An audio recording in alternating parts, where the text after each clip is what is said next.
warahmatullahi wabarakatuh. Waalaikumsalam warahmatullahi. Silakan benar. Belum belajar.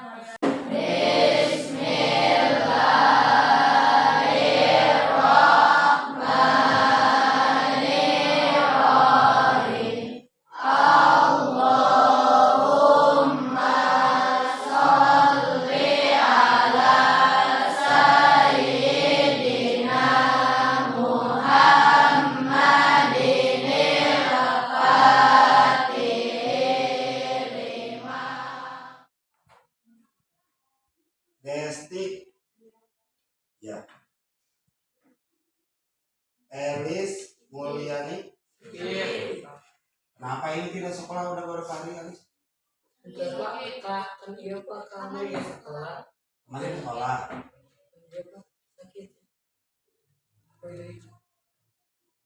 Firman. Ya. Hendra. Jadi hari ini kita akan membahas teks fantasi. Yang akan dibahas itu mulai pengertiannya apa, kemudian ciri-ciri dan struktur teks fantasi apa, kemudian langkah-langkah membuat teks fantasi. Apakah kalian pernah mengetahui tentang cerita Gunung Tangkuban Perahu? Kemudian pernah mendengar cerita tentang Situ Bagendit? Nah, kalau kalian pergi ke Garut, di situ ada yang namanya Situ Bagendit. Nah, itu adalah bisa dimasukkan ke dalam cerita fantasi. Untuk hari ini, karena kita ada 2 sesi pertemuan, yaitu hari sekarang dan hari Senin. Untuk sekarang kalian mengerjakan yang ada di lembar kerja. Kalau ada yang belum paham, silakan bertanya ke Bapak ya. Lembar kerja. Nah, ini bacaannya dari 1. Ini alinea pertama, paragraf pertama, paragraf kedua, paragraf ketiga.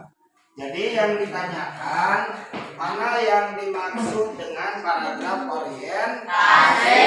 Apa orientasi itu? Coba orientasi apa? Pengenalan atau orientasi. Acungkan tangan yang bisa coba. Coba ya. Pengenalan atau orientasi merupakan sebuah bagian di mana pengarangan memberikan pengenalan tentang penokohan. Apa itu konflik? Konflik merupakan Yang keras bacanya, yang keras. Konflik sendiri merupakan bagian di mana terjadi permasalahan dimulai dari awal permasalahan hingga menuju ke puncak permasalahan. Ya, itu adalah konflik. Nah, sekarang kalian cari mana itu paragraf yang orientasi, kemudian paragraf yang termasuk konflik, kemudian paragraf yang termasuk resolusi. Nah, silakan dikerjakan. Nah, yang ini para orientasi, ini di paragraf berapa? Ini kan sudah Bapak tulis. Nah, ini ada kan paragraf 1. Elis adalah seorang gadis yang banyak tinggal dengan ibunya. Di atas. Namaku Mao. Setelah berusaha keras, akhirnya aku diterima di sekolah peri juara. Sudah 1 bulan sekolah berjalan, aku belum memiliki teman peri. Suatu pagi ketika ia mau berangkat. Yang kencang atuh bacanya. Coba ulangi.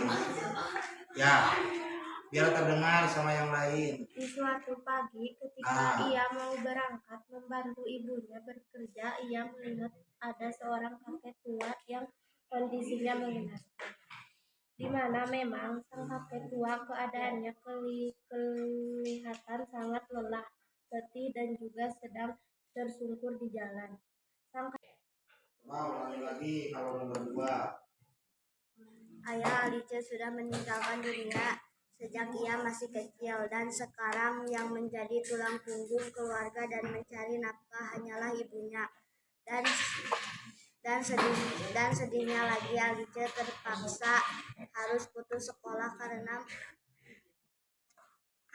Ayah Ali sudah meninggal dunia sejak ia masih kecil, dan sekarang yang menjadi tulang punggung keluarga dan mencari nafkah hanyalah ibunya.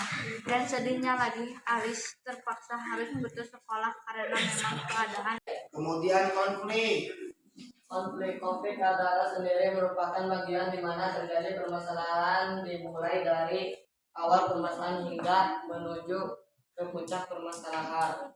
Penyelesaian dari permasalahan atau konflik yang terjadi, resolusi sendiri merupakan bagian penentu yang akan mencegah pada ending.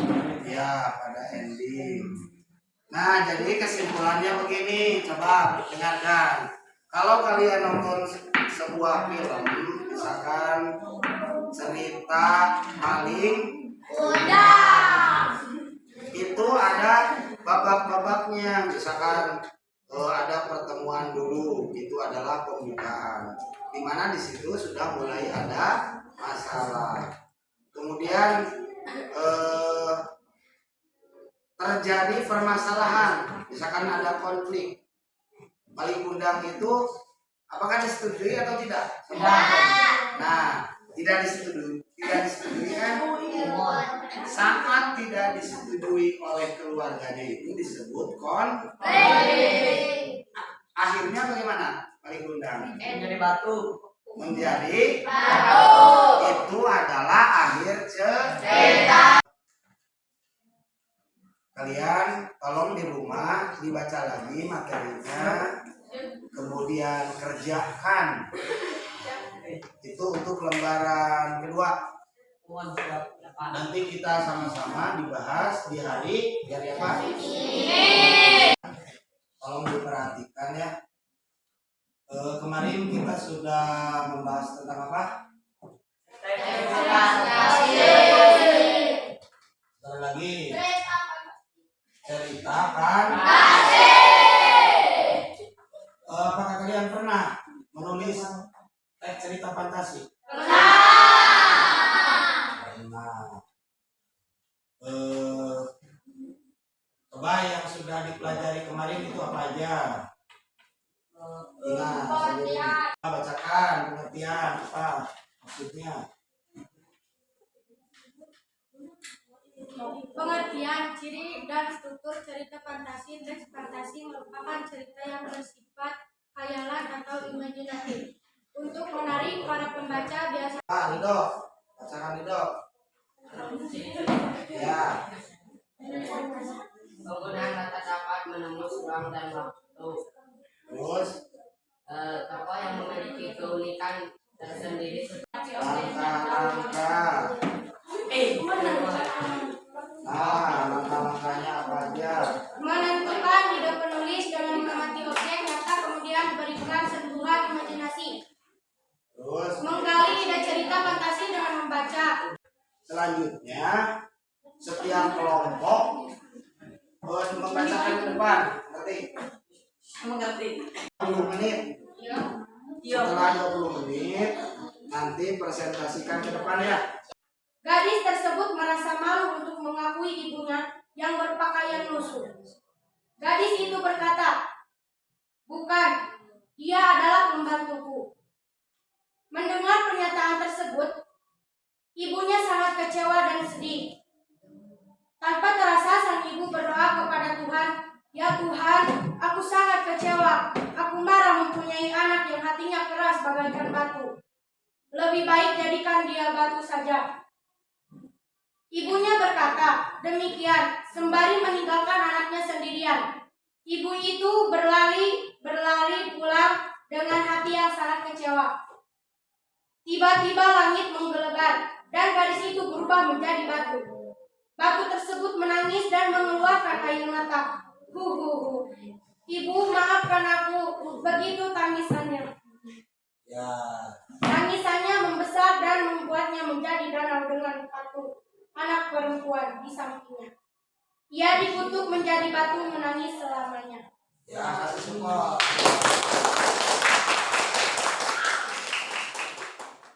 yang berpokok sangat kencang. Kini ia menyadari bahwa ia memiliki sebuah pensil ajaib. Dengan sigap, ia segera menggambar berbagai keperluan yang dibutuhkan oleh keluarganya. Ia menggambar beras, makanan, lauk pauk, uang, dan berbagai kebutuhan lainnya. Saat orang tua Laila datang, alangkah kagetnya mereka melihat rumah dipenuhi banyak benda yang mereka butuhkan. Ibunya hampir menangis karena merasa sangat bahagia kebutuhan mereka dapat tercukupi. Meski begitu, Laila menggunakan pensil ajaibnya dengan bijak. Ia tidak sembarangan menciptakan benda dengan pensil ajaibnya. Ia tahu bahwa bersikap berlebihan nantinya akan menimbulkan petaka baik untuk dirinya maupun dengan keluarganya. Ya, asik.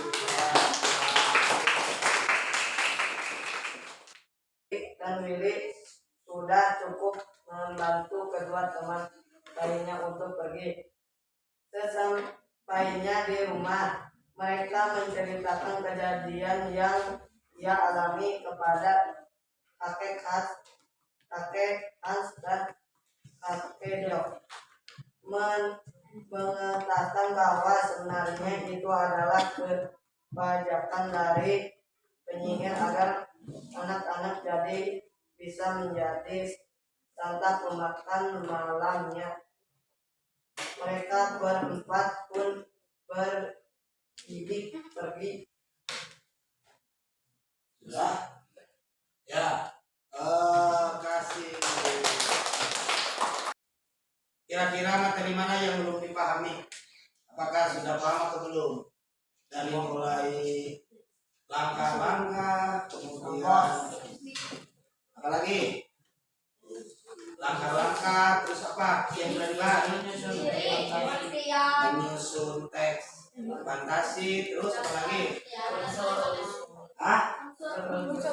Unsur teks fantasi. Kalian sudah paham belum? Paham. Alhamdulillah. Nah, kalau perasaan kalian bagaimana? Dekat. Deg-degan? Aku.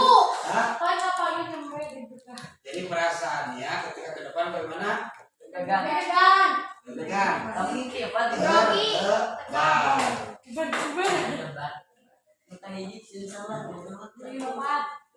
Yakin sudah paham? Tahu. Ya, kalau sudah paham, terima kasih semua ya buat kalian yang sudah mengikuti PKL ini. Mudah-mudahan seluruh materi yang sudah kalian pahami sangat bermanfaat. Dan materi teks fantasi ini bisa diterapkan untuk kehidupan kalian dalam bermasyarakat. Nah, kira-kira manfaatnya apa ini? Manfaatnya apa? Cerita teks fantasi. Coba. Untuk apa? Manfaat cerita teks fantasi untuk apa? Memperluas pemikiran. Memperluas Pengetahuan.